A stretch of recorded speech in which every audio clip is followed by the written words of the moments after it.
I'm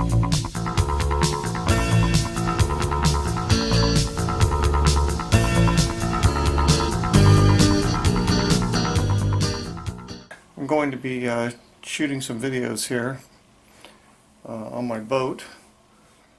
I recently retired, so I'm looking for things to do, and I have a boat called Tiaramisu that I'm going to be running here quite a bit. Picture of it right there. And going to go all over Southern California with it. I also like to do a lot of diving. Do a lot of diving with my friends up and down the coast of Southern California. Got my one of my dive shirts on right now. This is some of my dive equipment. I've got 2 steel tanks there and 1 aluminum. I call the Red Apple, and my BCD, and I got a full integrated hood wetsuit there. Keeps me very warm. In Southern California, it's very cold water. A dive bag with some things in it, and got a regulator octopus set up in this bag here, and it's got a old Zoop computer on it, which has been pretty reliable for me, and a manual pressure gauge. Do a lot of diving with this stuff here, and then I also have a radio, submersible radio, that I take with me when I go diving. It's off the boat. So we'll see. Oh, it's time for NPR. I just got a notice on my computer, so gotta go watch that. Sayonara.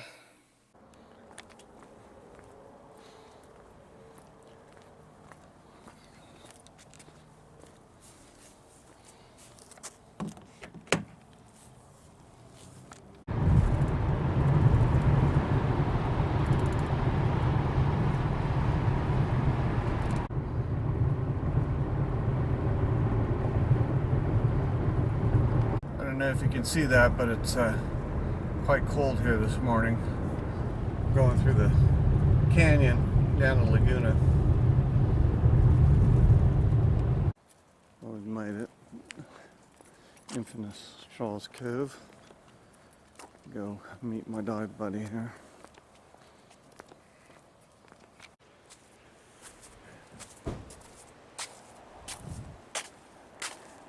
Greetings. Okay, well, made it down to the boat. I'm at Peter's Landing Marina. See that over there? Barely see the sign. And I'm going to take some stuff down to the boat.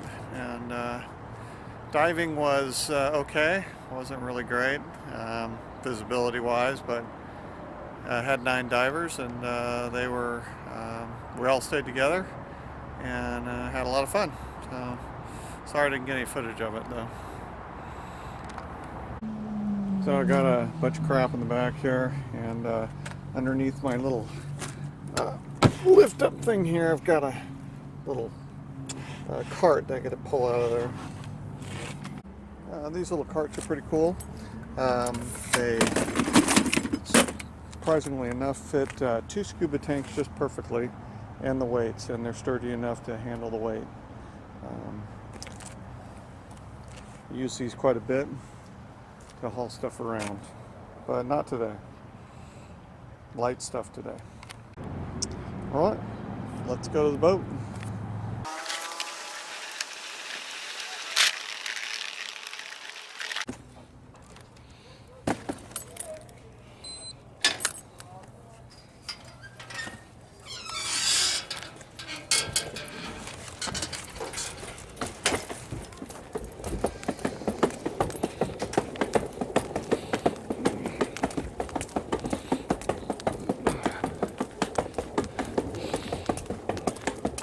Smells clean.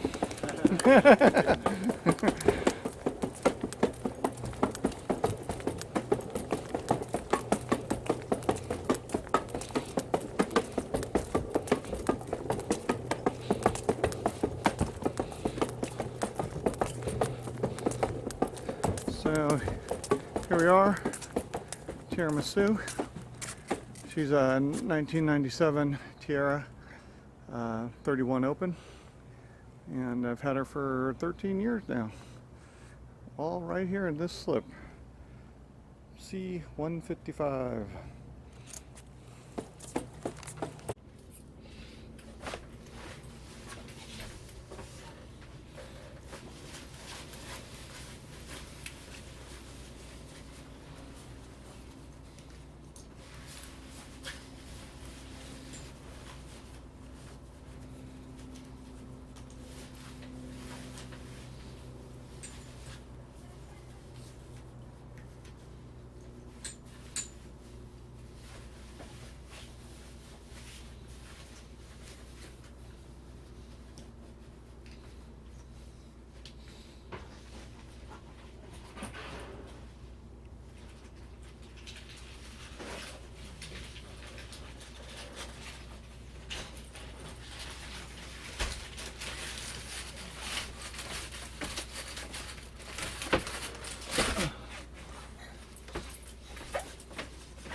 Last time down here I re-varnished my companionway steps because they were looking pretty bad.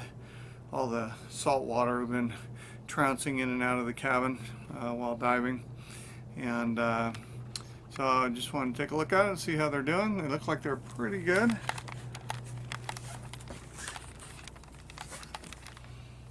Yeah, much better than they were. The cabin definitely smells like varnish though, because they weren't quite dry when I reinstalled them. So I'm gonna air it out a little bit. Got the forward hatch open here, so that should go away here in a few minutes. This is the cabin. It's kind of small. There's a bed and dining table, electrical panel, galley over here, and the head. That's a brand new toilet, by the way. I love that thing. It's so nice. I bought some of these the other day. The Campfire Girls and the Girl Scouts, you know, they can always tell when a sucker's coming along like me.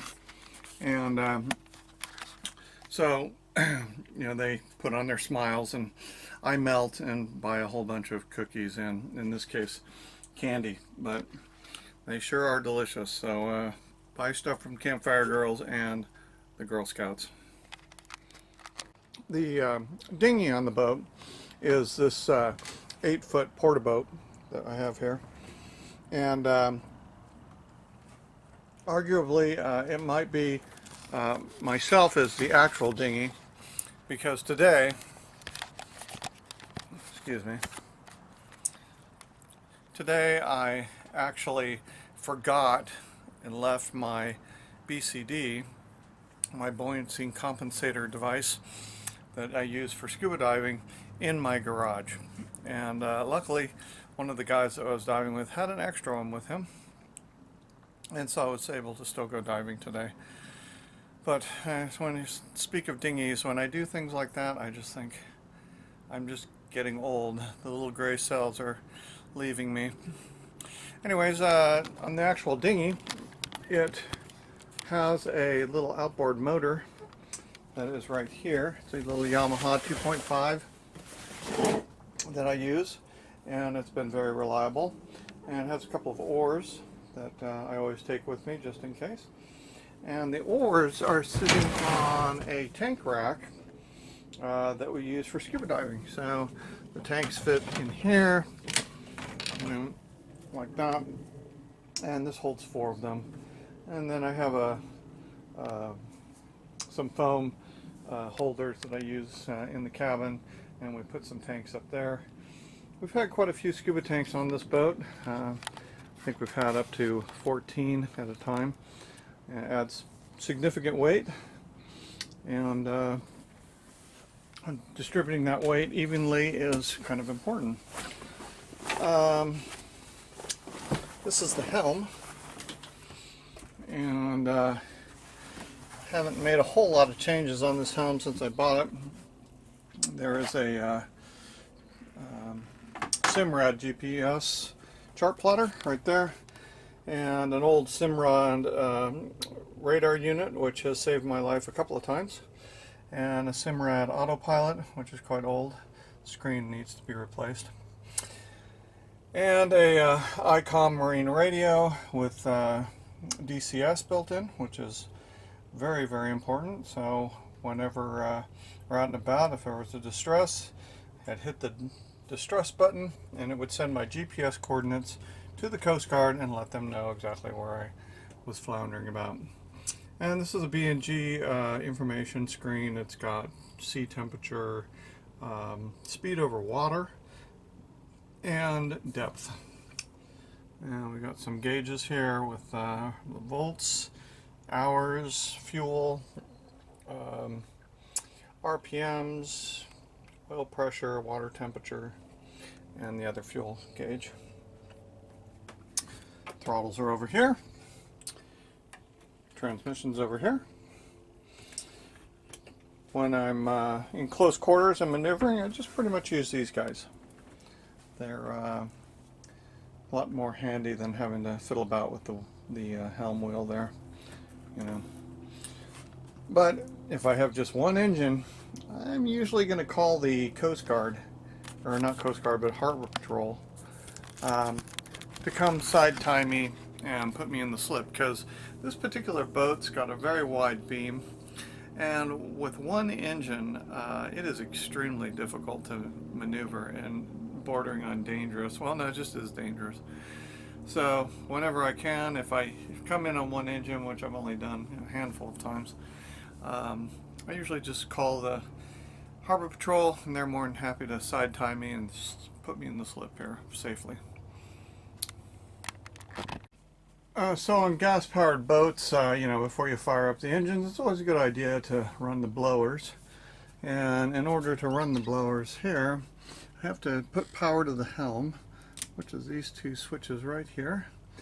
And if I was going out, I would also turn on the autopilot. If it was foggy, I'd turn on the radar. I always want the GPS on, and I want my VHF radio on and my depth sounder, that sort of thing. And that should do it. So I'm going to go ahead and run the blowers here for a little bit. Let's see what's up here. That's right here. And I always like to open up the hatch here, take a good whiff inside, make sure it's okay. These are two 454 Crusaders here. Got about 900 hours on them. Smells pretty good down there. Don't smell any bad gasoline smells. Alright. My radio on. So in Huntington Harbor they have an automated radio check at 27. So I can do you know, Tiaramisu radio check. Thank you for using the CTO automated radio check located in Huntington Harbor. Tiaramisu radio check. CTO encourages you to note. So the radio is working, which is always nice. Not taking it out today, but if I was, that's a little bit of the procedure that I would be doing. The helm. I'll go ahead and start these babies up. And these are electronic fuel injections, so I don't need to mess with the throttles to get them to start. They'll start right up.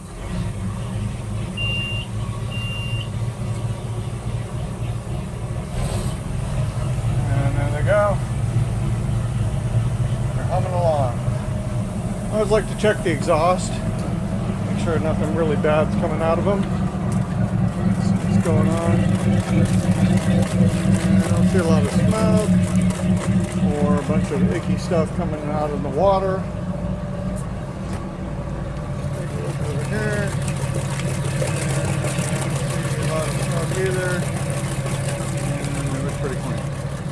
They sound pretty good, which is important. And we have oil pressure. There we go. Both engines. Got plenty of fuel in both tanks. And I'm going to bring these up to operating temperature, which is 170 degrees. So. The raw water impellers are due to be changed, and they've been the same impellers have been in there for well over 2 years, probably 3. And my nephew Matt, who does quite a bit of work on the boat, he's stocky, very strong, very competent, and he's able to get into some of the tighter places, which I can't. And he's just 10 times stronger than I am, so I'll have him come down. He's already agreed. And I've already ordered the impellers, and as soon as they come in, we'll come down and have Matt do those for us, and I'll put that on tape for us.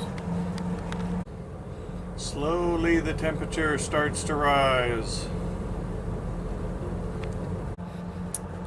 I bought the boat, like I said, 13 years ago, and have put a lot of money into it, but it's, provided a lot of good times, so kind of makes it worth it. If I had to do it over again, would I do it? Yeah, absolutely. I think the only thing I would change is I would get diesel engines instead of gas engines. Just they seem to be a bit better on fuel, and they're a little bit more robust, less complicated.